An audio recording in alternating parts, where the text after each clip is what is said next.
Butter भेंडी मसाल्यासाठी कांदा नेहमी उभा चिरायचा, एक टॅमॅटो चिरून घ्यायचा, तसेच पावशर भेंडी स्वच्छ धुवून पुसून चिरून घ्यायची। आता गॅसवरती कढई तापत ठेवायची। गॅसची फ्लेम ही लो टू मिडियम करून त्यामध्ये 4 ते 5 चमचे तेल घालायचं आणि ही चिरलेली भेंडी या तेलामध्ये घालून एक 5 मिनिटं परतून घ्यायची। 5 मिनिटं ही भेंडी या तेलामध्ये परतल्यानंतर एका प्लेटमध्ये काढून घ्यायची। नंतर या तेलामध्ये जास्तीचं तेल न घालता अद्रक लसूण मिरचीची जी पेस्ट ती या तेलामध्ये फोडणीला घालायची आणि ही सुद्धा एक अर्धा सेकंदभर चांगली परतून घ्यायची।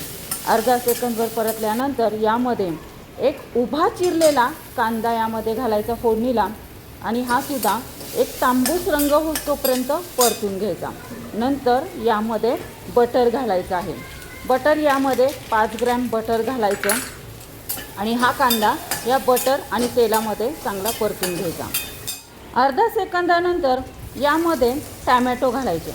आता टॅमॅटो आणि कांदा एकत्रित असा हा मसाला चांगला अर्धा सेकंदभर पुन्हा परतून घ्यायचा। टॅमॅटो मऊसूत झाला पाहिजे इतपत हा कांदा आणि टॅमॅटो एकत्रित परतून घ्यायचा।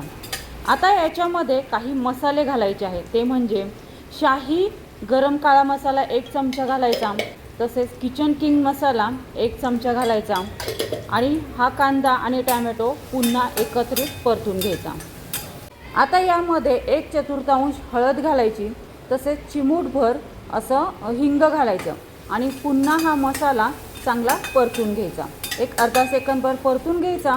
नंतर तेलामध्ये 5 मिनिटं परतलेली ही भेंडी या मसाल्यामध्ये घालून ही बटर भेंडी मसाला एक अर्धा सेकंदभर परतून घ्यायची। नंतर यामध्ये चवीसाठी वरतून मीठ घालायचं आहे। मीठ घालून पुन्हा थोडा वेळ ही बटर भेंडी मसाला परतून घ्यायची। गॅसची फ्लेम एकदम मंद करायची। गॅसची फ्लेम मंद करून बटर भेंडी मसाला 5 मिनिटं वाफेवरती होऊन द्यायची आहे। 5 मिनिटानंतर बटर भेंडी मसाल्यावरचं झाकण काढायचं। एक अर्धा सेकंदभर ही बटर भेंडी मसाला परतून घ्यायची आणि नंतर यामध्ये ओलं खोबरं घालायचं आहे। ओलं खोबरं घालून ते या बटर भेंडी मसालामध्ये मिक्सअप होईल इतपतच परतून घ्यायचं आणि नंतर ही बटर भेंडी मसाला गरमागरम अशी ही चपातीसोबत, बटर नानसोबत किंवा नानसोबत सर्व करायची।